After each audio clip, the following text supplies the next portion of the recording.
Ron Musgraves, Pressure Washing Institute, Contractors First. I'm here live tonight with the only Keith Kalfas. What's been going on, Keith? How you doing? What's up, Ron? How you doing? What's up, Good. everybody? You remember our last one? You blew the siding off the house, right? That was the last time. That was like 3 years ago, 4 years ago, right? So has it been that longer, hasn't it? It's been longer, hasn't it? That was my first round with pressure washing. I still talk about that, man. I talk about that. That was keeping it real. You know, I'm gonna let you get into your deal here, but I wanted to talk a little bit because we never talked about this. Man, the first time I met you, what was it, 2016? 16? Yep. And it was in Charlotte, right? Mm-hmm. Charlotte. Remember all those riots going on when we were there? It was kind of weird, wasn't it? Very clearly. I remember that. But I remember the first time I met you, and I don't think you knew what to think about me, and I didn't know what to think about you. Is that an honest forte on that? I think we broke the ice rather quickly. We did. We broke it. Yes. Well, because, back then, man, it wasn't normal for a guy to be running around with a camera on him, right? I mean, that wasn't something that people did. I mean, you were a little bit ahead of the curve on that point, and, you walked in, you came in, you had the cameras rolling, I remember, because you were documenting pretty much everything that you were doing. And then you spoke at the event. And I remember a lot of people had a problem because we used some language at the event. I remember that. I don't know if you remember that or not, because this was National Association time. And I don't think in 2016 people were ready for that. Obviously now it's kind of a norm thing. Language isn't a real big thing anymore, but back then it was, right? And I just remember that. And what the heck did you speak about anyways at that event? What was it? Do you remember? Yeah, precisely. It was social media marketing and how to market your window cleaning and pressure washing business by posting more content on social media and getting over the fear of doing it. And how's that gone for you so far? How's that worked out? I mean, it's relative to the amount of reps that you put in, and I've put in about 25,000 reps and pieces of content that we've put out on social media. So 80% of everything that we do fails. Some of it's just, you got to put in a lot of reps, but every once in a while something will take off, and then it's a walk a mile, see a mile. You just have to get over the fears and make sure you do it, If you want to market and promote your business or your personal brand on social media, that's how you learn, is by doing. And it's free. You can take out your iPhone or your Android and just start posting. And then once you're talking to like-minded people, and you get in where you fit in is the most important part. And then you find your people, your community. But if you're talking about window cleaning and pressure washing or soft washing one day, and then the next day you're like vlogging that you're jogging, and then you're golfing and you're giving ice cream to your dog or something, that kind of, especially in today's climate, that was cool back in 2016, but now you have to have a tight bubble of total focus and be really articulate and get to the point, because there's so much competition. So if you want to build a personal brand or market and promote your business, you got to very quickly say what you mean and mean what you say, and do that in a series of content in succession over and over and over. It's a campaign. So you have to really pierce the armor of just that thick veil of all the noise and really carve out your path. And if you do that and you be your unique, authentic self with the volume turned all the way up, then you can really... I used to listen to Story Time. Mm-hmm. I used to listen to Story Time. You don't do it anymore. I'm going to be starting up Story Time with Keith again. I love to do it. It was fun. I would basically, right here I have my library I have hundreds of books, and I would open up whatever book I was reading, and I would read out of it, and I would tell stories on Facebook and Instagram Live, and people really liked it because it was just a relaxed thing. And then I would tell funny jokes and everybody would laugh. But there was one author who gave me a copyright strike because I was reading from their book. It's a best-selling book, and I was a little I was like, do they not understand how social media works? I was literally promoting their book for free on my platform, telling people to buy it, basically. And so now I have to be careful what books, I have like my own books, but I think if I do read Storytime with Keith and I promote a book, I'm going to have to not show the cover and not put it in the title and just kind of nonchalantly talk about some of the takeaways of the book. So when you do post on social media content, copyright is a real thing, and plagiarizing and stuff. So you want to have your own unique voice. Yeah, yeah. That's a good thing. Why I've never read any books, so I don't have to worry about that. I remember a phone call. I think you had gotten like, I don't know, man. What does it take to get your plaque for YouTube? What is it like? You got to get 1 million views or something like that. Where does your first one come? I don't know anything about that stuff. There's digital awards and plaques you get for different milestones, but the first YouTube plaque is the 100K plaque. It's called the Silver Play Button. And UPS, we were filming that day, and the UPS lady showed up, and she handed me the box, and I knew it was the Play Award. And it happened to be on camera, and I was like, this is my YouTube 100K subscribers play button. And the UPS lady, she's been our UPS lady for like forever now. She goes, you got 100,000 subscribers. Congratulations. And it's like on camera. My video guy just happened to take out the camera in that moment and capture that. And then I unboxed it right on the video, and like 15,000 people watched it. And it was a very amazing moment, because when you start a YouTube channel, you start with 0 subscribers, and you ask yourself, is this too saturated? Am I even good enough to make this happen? Do I have the discipline? And you have to keep putting in the reps and the dark hours when you're depressed. I mean, this is a really odd thing to say, but I've literally came home from a funeral, wiped my tears, and edited a YouTube video. And that's some dark stuff, man. Like, that's a discipline in the dark. I made videos when I was severely depressed. But you're on there, man, and you it's kind of crazy, but, and maybe I want to talk about this a little bit and take you down this path. I know that you are, when you first started your journey, it was all about the blueprint of the window cleaning thing, right? Yeah. And then I saw you kind of move into the landscaping was really big. And I think it was probably because, one, you're in the landscaping business, but I mean, isn't there more money in the landscaping business than window cleaning? I mean, is that when it boils down to it? Now, I'm not talking about for the contractor. I'm talking about the guy selling the equipment, right? It's a bigger market for the distributors. So you were able to be in the landscaping, and I want to say you got more traction. I think that you were able to gain more traction because you were talking about cool things like riding lawnmowers and, excavators and chippers and, equipment, right? Where, what do we talk about in the window cleaning business?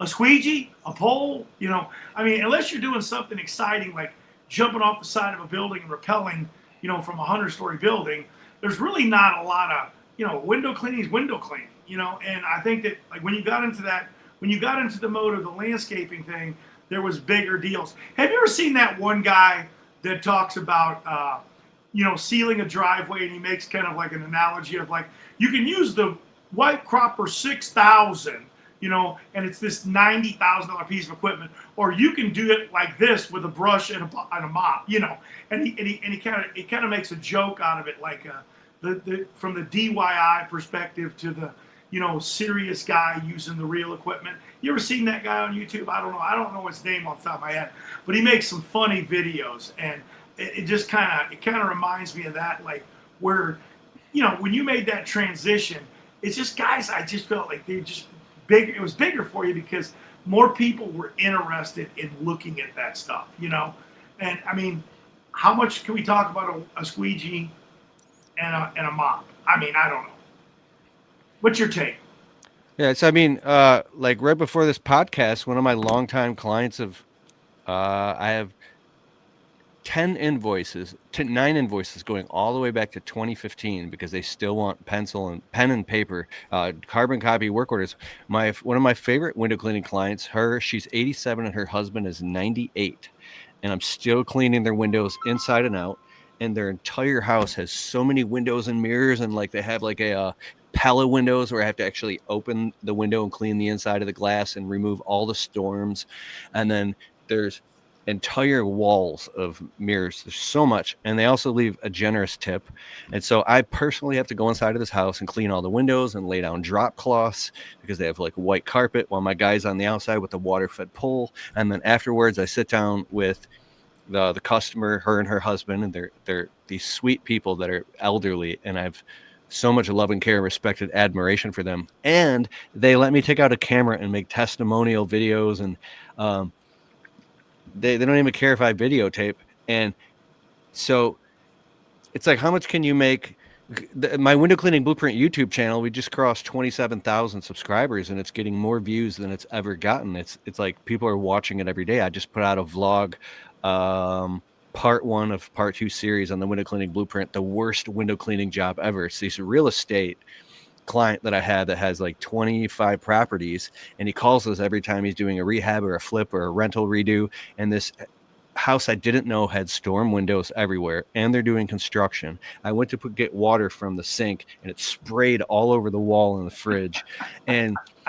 And I was so frustrated and anxiety in this house, and I videotaped the whole thing. And so you can actually talk about and create content infinitum as a creator. As talking about a squeegee, I mean, there's like sorbos and ninjas and Etterays and all these different, and there's all these different things going on as far as the technique and the technical aspect of window cleaning.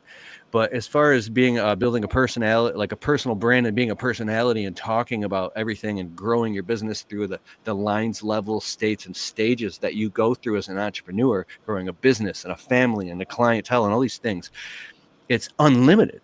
And so it's like when you change the way you see things, the things you see change. So when you look through the eyes of somebody who loves to be a creator and you happen to do window cleaning or pressure washing or driveway cleaning, you can make content forever and totally capitalize. Anybody listen to this right now, if you want to start YouTube, Instagram, Facebook, TikTok, LinkedIn, you want to post content, you could become the #1 person in the entire industry who garners the most amount of attention as far as local market domination strategy if you want to get more customers or clients, or building a personal brand if you want to inspire other people to start businesses, or you want to get into like becoming a coach or public speaking. I mean, it's literally the sky's the limit. It's so still the wild. Is that the main thing you're doing right now? Give me the 1, 2, 3.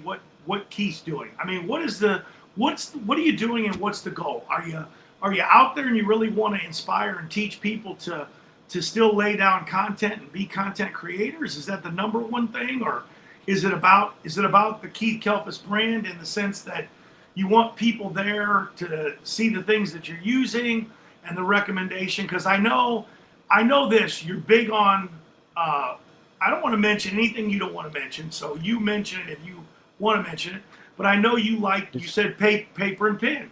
You don't like using paper and pen. So what's the thing you promote? I don't want to say it. I want you to promote. Can you tap the side by side on the StreamYard?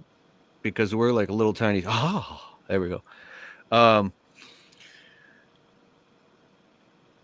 Yeah, I mean, I have brand deal sponsorships. Let's just have it. That's it. Let's talk about that. Talk about your sponsorships. Well, the sponsorships aren't like my personal brand, and what I talk about is I'm the startup guy. Like my videos at this point have helped start over 10,000 businesses. I've guys that reach out to me through comments and DMs and send me emails saying that my videos have literally helped prevent suicides, have helped people get off drugs and alcohol and get confidence to take the leap forward and start their business. Because I talk about how in my earlier days, my mother passed away from a drug overdose, and that changed my life and sent me into a depression. If I could come through these things of going to, like, I've lived in 31 homes and went to 14 schools, I've had 50 jobs, the rug was pulled out from underneath me. I didn't have a sense of foundation. I had a nightmare once that I called Joshua Latimer. I said, bro, I had this nightmare, because he coaches me. We went up talking about Jesus Christ. I felt like I was climbing up a mountain of marbles, but they were slipping underneath my feet. He's like, Keith, that's because you need to build a strong foundation. So when I talk about these things, that's my mission on social media, is to help people that are trying to throw their heart over the bar and have some faith in themselves to launch their own business. And I'm really like, my content inspires emerging entrepreneurs to start and grow their landscaping or window cleaning business from 0 to 100K with my videos and business building program. Do you care if it's a window cleaning business though? Isn't it just in the essence of all things, isn't it just home service at the end of the day?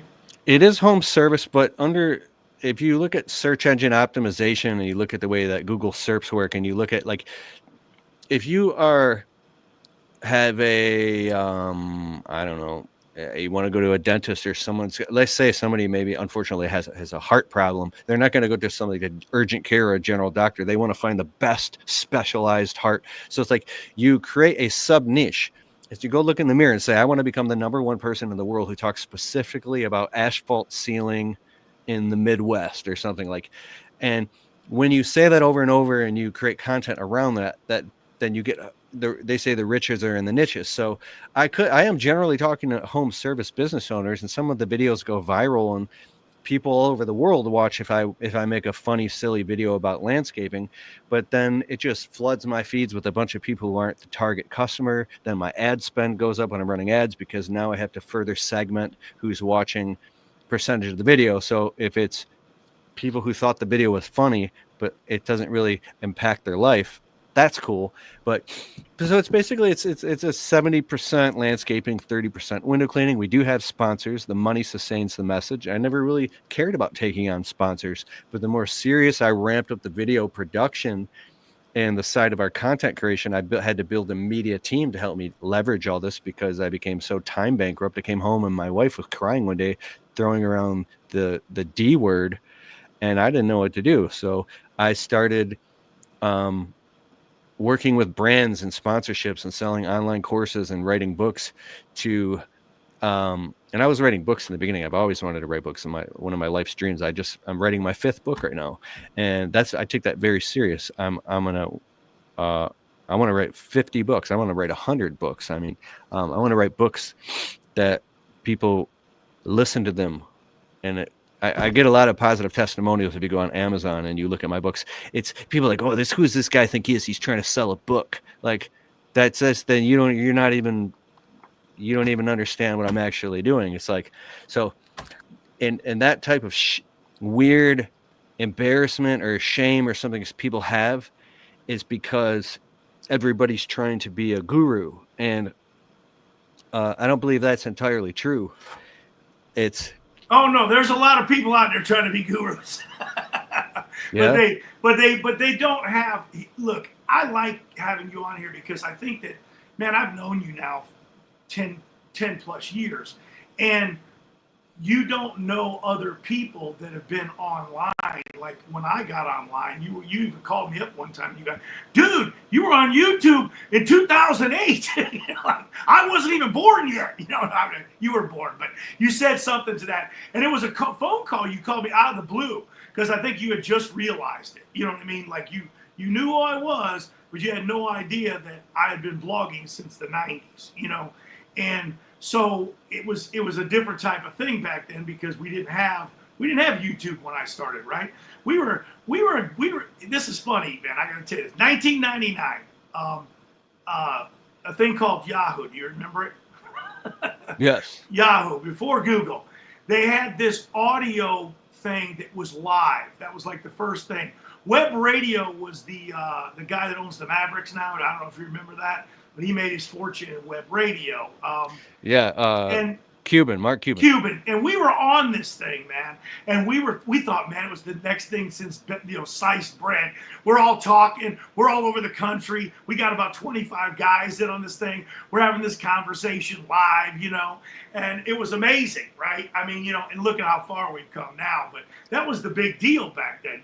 Wow, we could talk. Instead of picking up the telephone, we could round 10 or 15 guys up and talk about shop.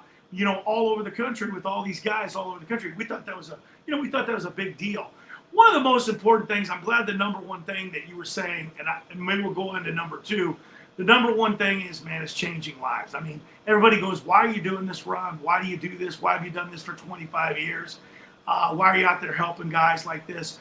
Because it's needed, man. It is needed. There's people out there. We want our industry to be better. We want to get more money for the things that we're doing. We have to have guys out there understanding that there's standards and things that you've got to keep up. And in order to keep the standards up, that automatically price follows. If you don't want to be out there and be the hack, you want to be out there and be the guy that's the best in the market, you're going to demand, the money's going to, it's not even going to be a demand. It's going to happen, right? I mean, you're going to get it. It's going to follow. Also, loving what you do. You got to love what you do. And I know you got a combination. I don't know. I think you love the social media more than you love, obviously, probably landscaping or window cleaning. But I think you still got a love for both of those as well. Am I wrong? It's amazing because I love my service business. I love the hustle. I love the feeling. It's like hunting, going out in the heat and the rain and the storms and talking to customers and closing jobs. And I don't know, I have a newfound love. I've been through many chapters in my business, and I'm in another new chapter where it's like, I don't know, I like going to work every day. I like running my business. It's fun. It's like a game. Yeah. And the stuff that used to seem so hard to me. I was just yesterday out doing, quotes and talking to customers. I was like, well, I don't run a multi-million-dollar landscape business, for the record, but to me, running a service business, like running a service business is really hard, but running a service business is easy. It's actually really simple.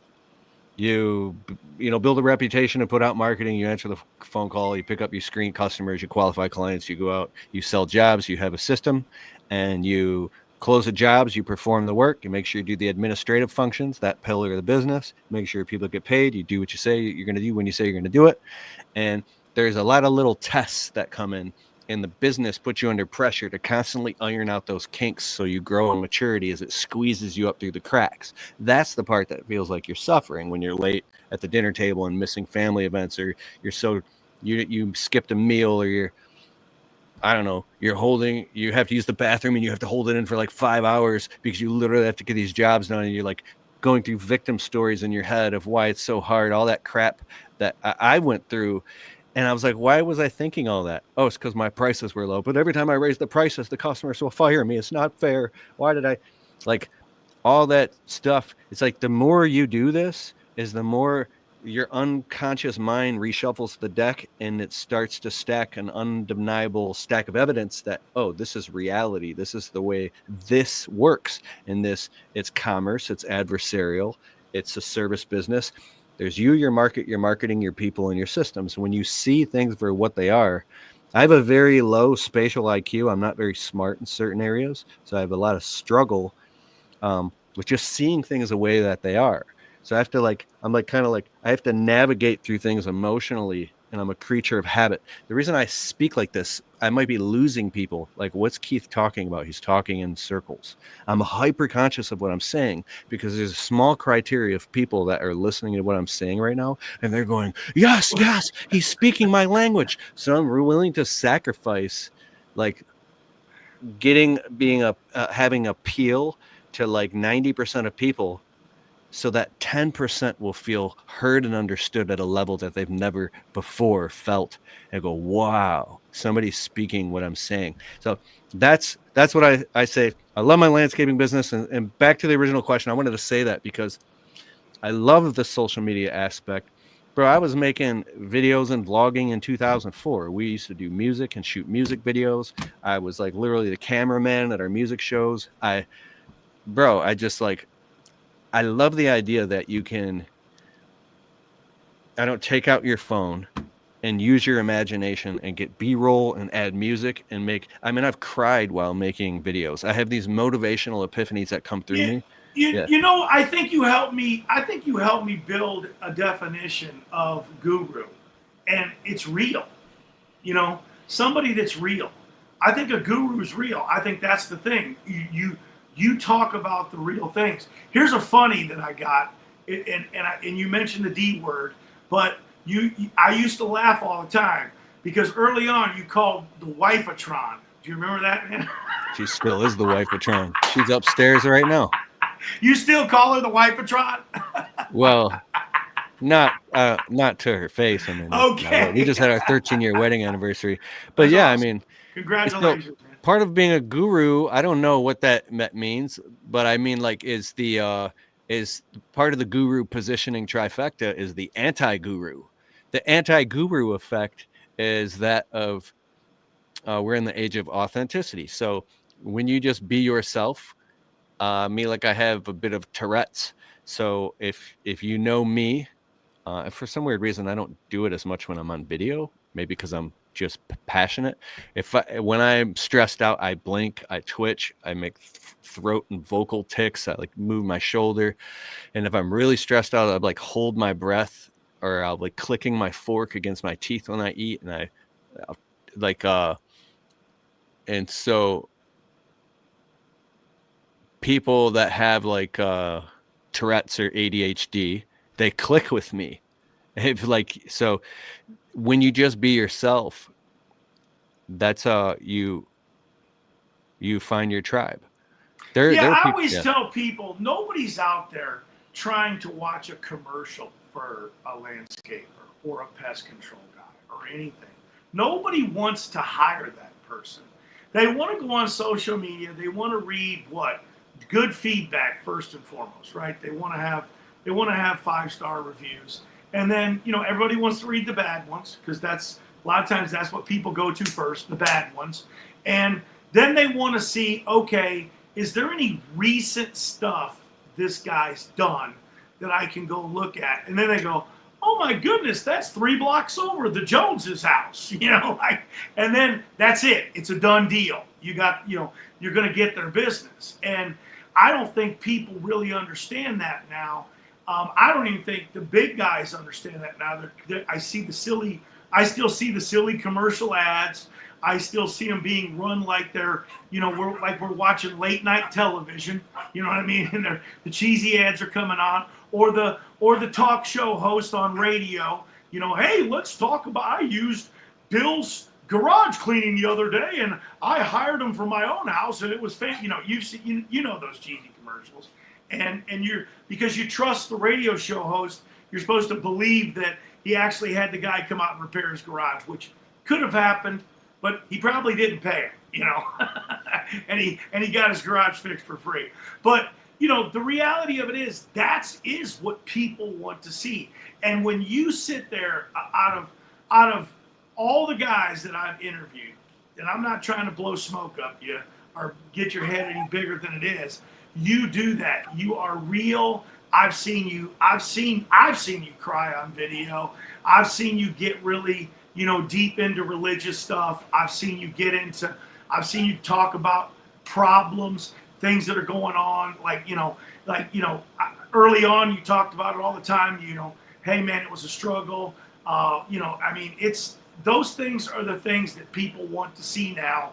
That's what guys in the industry, and that's what sometimes takes these guys to finally make, they dive in, they jump in and say, hey man, if this guy can do it, these problems that I'm encountering are nothing like what he's dealt with or what he's dealing with. And he got through it. I can do it. I can get through it too. And I think that's where the motivation comes from when people are listening to your channel. I think that because I think that you don't ever sit there and say life's perfect. I've never seen it. I've not seen the Keith Kalfas video of you on your yacht, drinking umbrella drinks, talking about the billions of dollars you've made in the social media industry or even in the service business. I haven't seen that yet. Not that you're not making good money. I believe you're successful. I believe it is. But you also know that, man, I always try to tell guys all the time, when I had a lot of trucks on the road, all that came with was tenfold the problems. You know what I mean? Because we know it's difficult to manage a few people. When you start trying to manage 50 people, 100 people, now you're getting those, we call them stupid calls, right? I don't know what your stupid calls are, but hey, I forgot my tools. I'm 45 minutes away. Wait a minute, you forgot you didn't bring the lawnmower to the grass cutting job. Those kind of stupid things. And I know I exaggerate that one. I don't think somebody would forget a lawnmower, but we all know those things happen. And it's frustrating. Frustrating as a business owner. Frustrating. It's why I don't like employees. And I tell people that all the time. They're going, you don't like your employees? No, I don't like employees. I didn't say I didn't like my employees. I like them. They're nice people, but I hate being their employer. How's that? I hate being an employer. Yeah, I mean, I've had employees smash my trucks. One employee rear-ended an off-duty police officer and fled the scene of the accident. Oh, and my goodness. My house was home base at the time. And so SWAT team came to your house? Police surrounding my house. Was it rolling? Did you have the cameras rolling? Not on that one. And I was like, guy gets out of the truck, and luckily he just caused like a little bit of a scuff. And the off-duty police officer, I looked at my employee, I go, dude, what were you thinking? What's going on? And I don't know why the police just kind of like let their guard down, and we all started talking. And the main police officer, who was like a detective or whatever, he's like, everything's fine, you guys can go. And he's like, can I get a landscaping quote? And I'm confused. And next thing you know, I'm at his house giving him a landscaping quote. And I was like, so I don't know if this, I've had like just all types of stuff, man. That's stressful. And I've learned that when you have the right employees, your business is fun. It's great. It's a dream. And so it's about the Gino Wickman, Traction, Get a Grip, Rocket Fuel, EOS. What the heck is EOS? EOS Life, Dan Sullivan, Strategic Coach, stuff like The Gap and the Gain, and Who Not How books teach you the right people on the bus. And so in my media business, I've downsized my landscape window cleaning from 2.5 trucks with max 6-7 guys, all the way down to literally me, 2 employees, and a bookkeeper. That's nothing. It's like it's a tiny little profitable landscaping window cleaning business, and I've grown the media business to now I have 20, a media team of 20, but they're all just virtual assistants that help run this whole media machine. And that's taken me hundreds of thousands of dollars and tons of blood, sweat, and tears to build this media thing that has been the hardest thing I've ever done in my life. And I could have taken the path of making more money and being completely miserable. But I'm finally in a position now where I have a lean, mean. I have 2 very high profit businesses that I run at the same time, and they're easy to run together because they both are complementary to each other. So, yeah. I mean, we have a service business, and I make content about running a service business. And so, but you're not blowing the siding off of any more houses. Yeah, right after I was on the ladder putting the siding back on with my heart racing, I'm like, let me power wash the customer's door. It was all dirty, and water went through the door crack all over their wall right next to the TV. And so now I had blue Huck towels, and I was embarrassed cleaning up water all over the customer's living room, leaving little like blue fibers all over the wall. It was coming off the Huck towel. And then like, sorry, I keep clicking my teeth because I have these Invisalign, and I just switch my tray, and I have this. I was going to say they look good, man. You got a good smile. Thank you, sir. It'll be perfect in about 5 more months. Only 5 more months. Hey, we're 34 after. tell us what you want these folks to know. I started off. I had your about Keith Kalfas up here. Let's see. Let's put that. Let's see if we can put that back up. Let's see if we got that up there. Let's see if I can add that to that. What do you want to tell them, Keith? The only thing I could tell them is